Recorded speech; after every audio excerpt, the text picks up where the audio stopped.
Pertanyaannya satu, zikir apa yang dikerjakan oleh Nabi? Kan antara subuh, ba'da subuh sampai ke syuruk kan zikir. Zikirnya apa yang dikerjakan? Apakah kalimat thayyibah ataukah yang lain? Kita bahas. Yang kedua, selesai sholat kemudian duduk. Apakah duduknya di tempat dia sholat? Atau boleh pindah ke tempat lain? Yang penting di area masjid. Ya, misal antum sholat di posisi yang sebelah kanan di sana. Tiba-tiba setelah itu nggak ada mushaf, pengen baca Quran, mushafnya di sana. Apakah boleh pindah ke sana? Atau kalau pindah, gugur ininya. Awas, hati-hati dilihat. Mau pindah, aduh takut gak dapat haji. Mau pindah, aduh takut umrah. Di situ aja gitu kan. Pas tiba-tiba ada cleaning service, Pak, maaf Pak, sebentar geser dulu. Maaf ya, haji dan umrah. Nah, kita lihat tuh seperti apa memahaminya. Karena ada yang menafsirkan nggak boleh pindah di situ, gitu. Ya, nanti kita lihat apakah benar harus di situ saja atau boleh berpindah. Kalau boleh berpindah, apa dalilnya? Kalau memahami di situ saja, bagaimana keadaannya? Paham? Nah, jadi ini satu, dua, dan kasus yang terakhir, Ustadz, bagaimana kalau keluar masjid untuk kebutuhan hajat yang darurat? Pengen ke toilet kan? Ya, memang nggak di rumah, di masjid ada toilet. Begitu mau keluar, ke toilet dulu. Ingat haji dan umrah, haji dan umrah. Dia tahan-tahan, kan? Ya, syuruknya dapat, sakitnya juga dapat, gitu kan? Nah, itu seperti itu bagaimana kemudian solusi hukumnya. Nah, kita bahas pelan-pelan. Di dalam Al-Qur'an disebutkan beberapa aktivitas yang mampu mendekatkan dan mengingatkan kita dengan Allah dan langsung disebut dengan zikir. Dan ini pun dipraktekkan oleh Nabi sallallahu alaihi wasallam. Contoh. Yang pertama ditemukan di Quran surah keempat ayat 103, paling kanan pertengahan.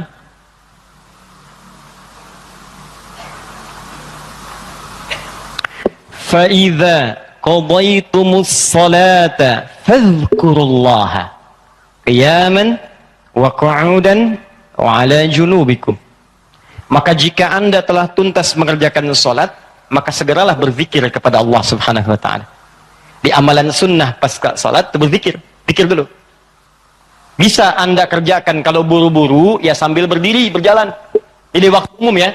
Misalnya ini Anda sudah sholat zuhur nih harus ke kantor, ya dikejar-kejar langsung berangkat lagi. Tapi kan Anda buru-buru keluar pun kan tidak mengganggu Anda untuk mengucapkan kalimat-kalimat zikir. Misalnya apa? Nabi mengamalkan pasca sholat hadis riwayat Muslim, nomor hadis 571.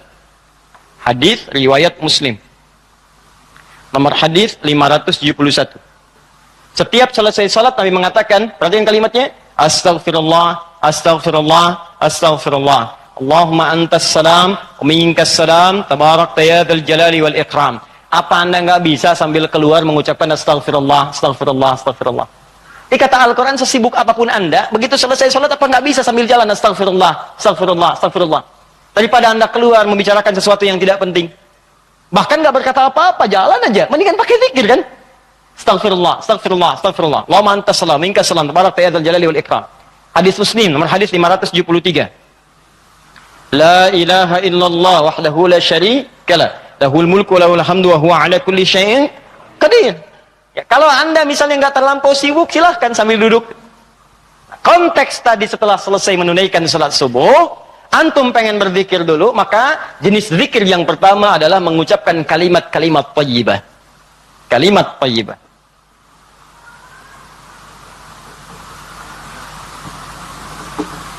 Bisa sifatnya istighfar. Ini dalilnya. Ya. Astaghfirullah, astaghfirullah, astaghfirullah. Ini yang paling singkat. Mau yang agak panjang, Astagfirullahaladzim, alladzi la ilaha illa huwal hayyul qayyum wa natubu ilaihi. Silakan. Ya, kalau mau yang paling singkat, astaghfirullah, astaghfirullah, astaghfirullah. Sambungkan Allahumma antas salam, minkas salam, tabarakta dzal jalali wal ikram. Tambah lagi dengan kalimat-kalimat tauhid.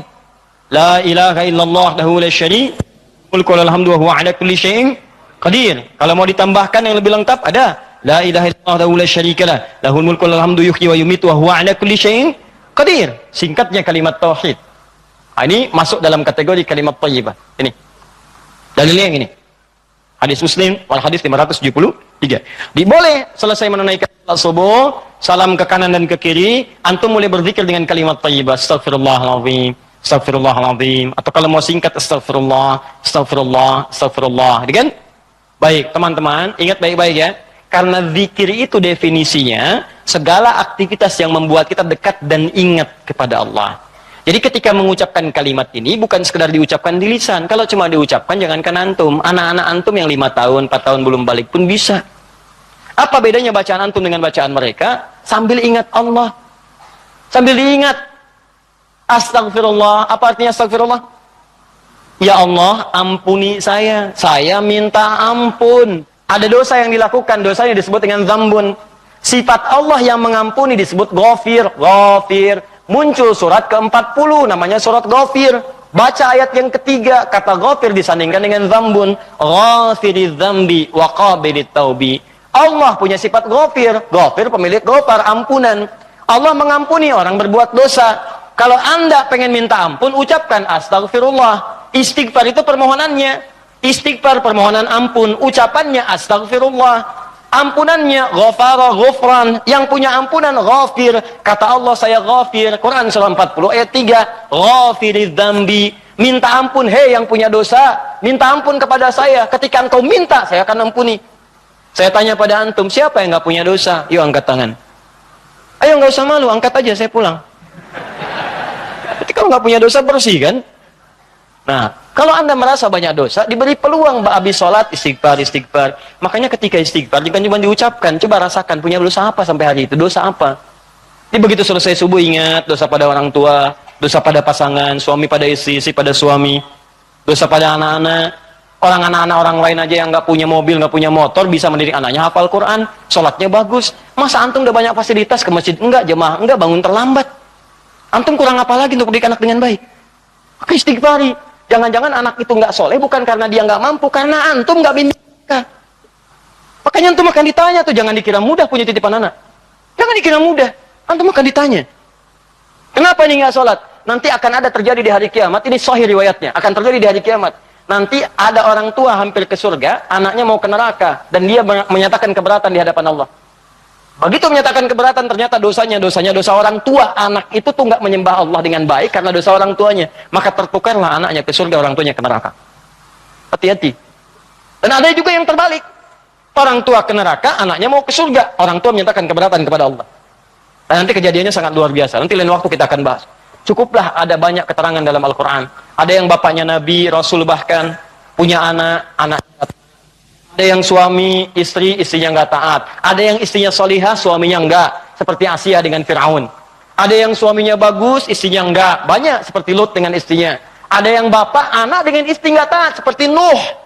Itu bukan dongeng, itu kisah disampaikan supaya kita bisa hati-hati.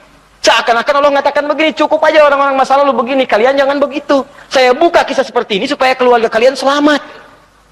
Makanya istighfarin. Istighfar, sambil istighfar, lumayan tuh. Begitu istighfar, dosa diampuni. Belajar nangis lah, kalau istighfar tuh belajar nangis. Gak bisa nangis, nangis. Gak bisa nangis, besoknya nangis. Gak bisa nangis juga, tangisi diri Anda yang belum bisa menangis.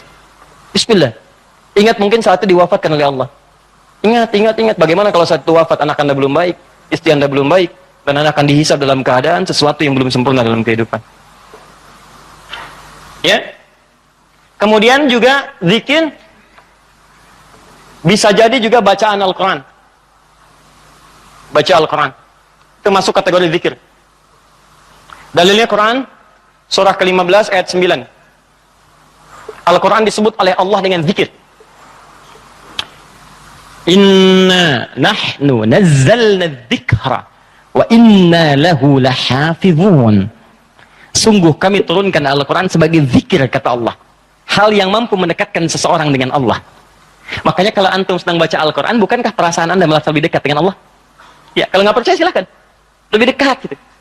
Nah, kalau sudah semakin dekat hubungannya dengan Allah, jangankan baca, dibacain aja punya getaran dalam jiwanya. Ya, buka Quran surah ke-8 misalnya. Ya, Al-Anfal ayat kedua. Kata Allah, innamal mu'minuna alladzina idza dzukirallah, zikir. Idza dzukirallahu wajilat qulubuhum. Orang-orang yang imannya bagus itu baru dengar nama Allah disebut getaran dalam jiwanya. Makanya kalau pengen ngecek iman, sedang dekat tidak dengan Allah, gampang. Setiap hari Allah perdengarkan namanya 5 kali dalam sehari. Ketika namanya disebutkan itu, antum ada nggak getaran dalam jiwanya? 5 kali dalam sehari. Subuh, zuhur, asar, maghrib, isya. Allahu Akbar, Allahu Akbar. Bukankah nama Allah? Jika antum sedang dengar suara adzan, itu nama Allah diperdengarkan. Ada getaran nggak di hatinya? Ya, yang imannya hebat itu belum diperdengarkan dia udah siap-siap. Sebenarnya adzan zuhurnya itu jam 12:08. Kok bisa jam 11 udah siap-siap, padang mandi dulu, wudu dengan sempurna, berangkat ke masjid. Itu tanda aja imannya luar biasa. Ada orang yang saat dipanggil baru ingat, Allahu Akbar, Allahu Akbar. Ya Allah, sudah masuk zuhur, siap-siap. Imannya standar. Standar. Itu yang biasa. Begitu dipanggil, ingat. Ada orang yang sama, Allahu Akbar, Allahu Akbar. Ya Allah, sudah adzan, baru adzan, belum qomat. Itu iman bermasalah. Imannya lemah bermasalah. Karena itu, hubungan yang dekat dengan Allah, langsung ingat Allah disebut dengan zikir. Karena itu kata Allah, saya turun Al-Quran. Di antara fungsinya untuk zikir. Jadi kalau anda ba'da salat subuh misalnya, sudah astagfirullah, astagfirullah, astagfirullah, istighfar, syuruk belum muncul. Ambil mushaf. Ya, baca. Saya pengennya istighfar aja Ustaz, astagfirullah, syuruknya belum tiba juga, astagfirullah, belum syuruk juga, ada astagfirullah. Ya. Iya. Ambil mushaf, baca. Pahala lebih banyak. Setiap hurufnya 10 kebaikan. Ya, 10 kebaikan. Ramadan nanti tambah jadi 100. Setiap hurufnya 100. Makanya saya sarankan dari sekarang bikin kurikulum. Nanti bulan depan saat masuk Sya'ban, saya akan terangkan kurikulum Nabi saat di bulan Ramadan. Nanti yang bisa dikerjakan saat Ramadan apa saja. Kelemahan orang Islam sekarang, begitu masuk Ramadan, dia tidak punya rencana kegiatan Ramadan. Akhirnya ketika masuk Ramadan, itu asal saja yang mau baca-baca. Ya tidak, mau taraweh-taraweh, mau enggak-enggak. Awal-awal Ramadan semangat semua, penuh. Lihat pertengahan kemajuan, maju usapnya, maju, hilang. Teruskan. 3. Kalau Ustadz saya tuh misalnya mushaf nggak ada, boleh nggak saya misalnya dari hafalan? Boleh. Karena menghafal Quran itu bagian dari zikir. Bahkan keutamaan menghafal Quran itu 4 kali lebih mulia, lebih utama dibandingkan sekadar baca. Itu ditemukan di Quran surah ke-54. Quran surah ke-54 4 kali, ayat 17, ayat 22, ayat 32 dan ayat ke-40. 17, 22, 32 dan 40. Yang ini menghafal atau mengulang hafalan. Misal Nabi begitu selesai salat sudah berzikir kalimat thayyibah, maka beliau biasa membaca teman-teman itu 4 surah utama. Pertama, yang surah kedua Al-Baqarah ayat 255 dikenal dengan ayat kursi. Allahu la ilaha illa huwal hayyul qayyum la ta'khudhuhu sinatun wa la naum. Seterusnya sampai selesai.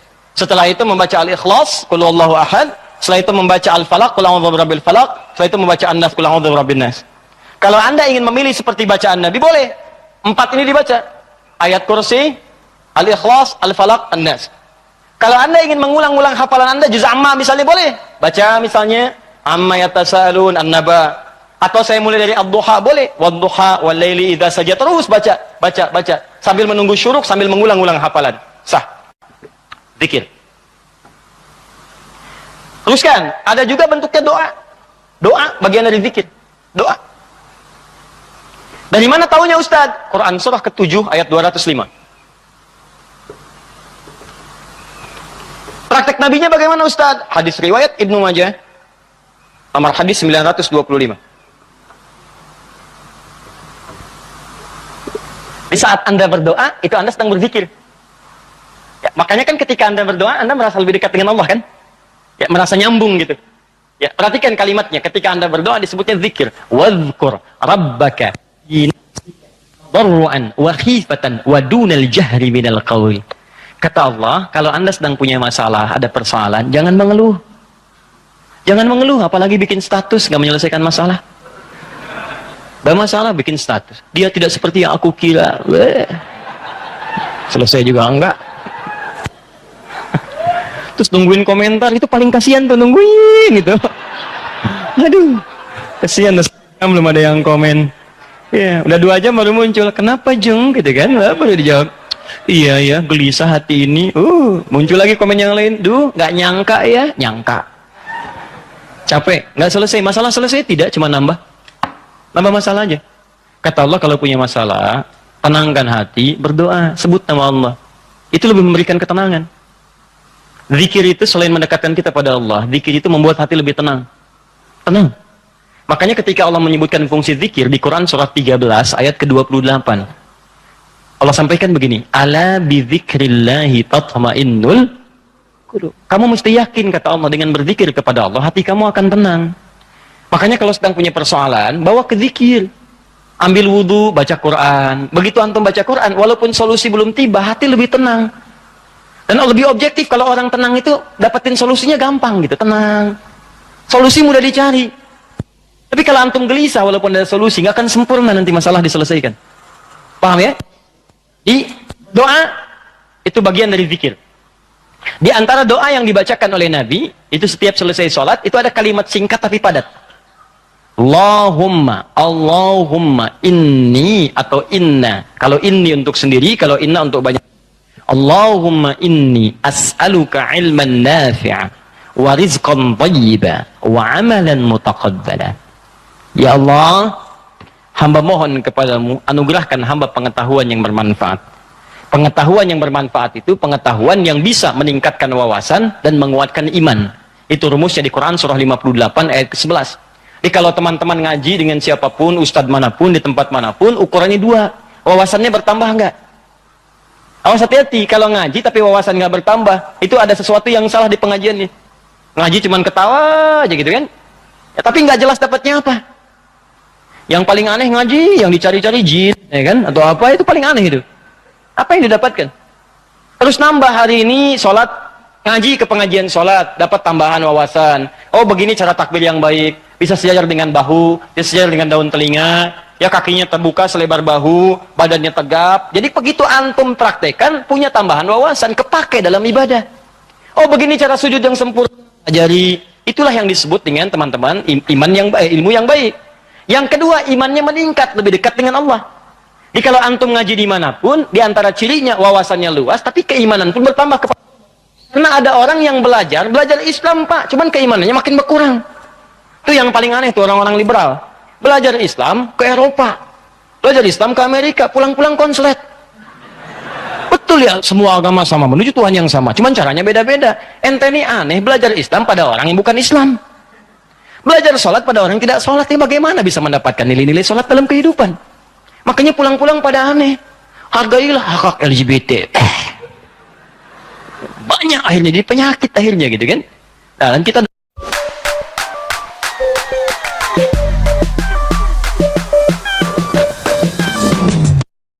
kita doakan dengan baik, arahkan pada yang baik. Jadi kalau ada yang kurang-kurang tuh kita doakan. Ya buang dulu celaan-celaan. Yang kalau mau dicela itu perbuatannya, bukan orangnya. Cela perbuatannya, kemudian doakan kepada yang lebih baik. Karena boleh jadi dia bisa berubah dalam kebaikan. Paham sampai sini? Jadi demikian teman-teman sekalian. Ya, doa isi. Kemudian di situ awas hati-hati ya, dua ya cirinya ya. Satu, imannya menguat, kedua wawasan bertambah. Termasuk pengajian saya ini ya, kalau saya mengajar dimanapun, tidak membuat Anda lebih dekat dengan Allah, tolong tinggalkan saya. Anda cari guru lain. Cari guru lain, cari yang baik-baik. Yang membuat Anda lebih dekat dengan Allah. Atau Anda lebih dekat dengan Allah, cuman sayang, wawasan nggak bertambah, itu pun bahaya. Ibadah nggak cukup dengan semangat. Ya Allah, saya banyak dosa, saya pengen berubah ya Allah. Saya semakin kuat imannya, besok saya sholat subuh 4 rakaat. Nggak bisa. Ya. Jadi iman kuat tapi wawasan nggak ada gitu. Begitu sholat subuh 4 rakaat, itu kan bahaya. Ya, paham ya? Jadi dua ini mesti balance ya, antara iman dengan ilmu itu mesti seimbang. Tayyib. Fokus baik-baik. Satu, kita ulangi apa saya tadi, satu kalimat thayyibat. Yang kedua, bacaan Al-Quran, kan? Yang ketiga, baca hafalan ayat-ayat Al-Quran. Yang keempat, doa. Yang kelima, menyebutkan nama-nama Allah atau Al-Asma'ul Husna. Boleh, itu zikir. Ustadz, apa dalilnya? Dalilnya Quran surah kedua ayat 152 ditafsirkan dengan Quran surah ke-17 ayat 110. Quran surah kedua ayat 152 paling kanan sebelah bawah ditafsir dengan Quran surah 17 ayat 110 paling kanan di pertengahan. Ini bagian terakhir. Quran surah kedua ayat 152 Allah minta fadhkuruni, kata Allah, zikir, sebut aku, sebut aku, sebut aku. Sebut nama Allah. Orang-orang yang sering menyebut Allah maka akan disebut-sebut namanya oleh Allah. Indah ya. Antum aja nama disebut-sebut di TV, senangnya luar biasa kan? Wah, Pak Asep adalah jamaah subuh yang sangat luar biasa. Datang ke Masjid Nurul Bahri, jam 3 sudah di masjid, masuk tayangan Anda. Tapi memang disayangkan, jam 3 sudah adzan Pak Asep, ya kan? Tapi kan antum enak. Ya, disebutkan di TV tersanjung. Ya, disebutkan di komplek tersanjung. Kenapa antum tidak merasa tersanjung ketika nama antum disebut-sebut oleh Allah Subhanahu wa taala? Kata Allah, "Fadhkuruni adzkurkum." Sebut namaku. Ketika engkau menyebutku, aku akan sebut-sebut namamu. Maka ada hamba-hamba Allah yang disebut oleh Allah. Sipulan. Ya, di antara yang disebut itu ada 2. Siapa? Orang-orang yang sering menyebut nama Allah, khususnya terkait dengan nama-namanya yang mulia. Dari mana taunya? Tafsirkan dengan Quran surat 17 ayat 110. Perhatikan kalimatnya. Kata Allah, "Qulidullaha." Panggil aku Allah. Sebut. Minta. Ada masalah, ada doa, ada masalah, ada solusi, pengen nyebut Allah, sedang punya persoalan, sebut. Kata Allah, panggil namaku Allah.